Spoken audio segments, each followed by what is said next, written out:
భాగ్యకి గాయం అవ్వాలి. నేను చూసుకుంటా కదా. నా కోసం నువ్వు రాత్రి అంత చేసావు. నీ కోసం నేను ఈ మాత్రం చేయలేనా? భాగ్య నువ్వు పైకి వెళ్ళిపోవచ్చు కదా. నా పని ఉంది, నేను వెళ్ళు. అరే ఆ పని నేను చేస్తాను కదా. మనం ఇంకాసేపట్లో భాగ్య రూమ్ నుంచి అమ్మ అని అనిపిస్తుంది చూడు. అరుపు రాదు చిత్ర.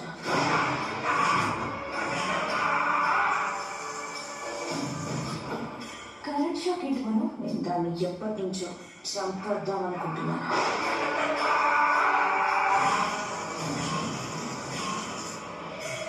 అదే టైంకి 6 పైకి వెళ్ళిపోతుంది.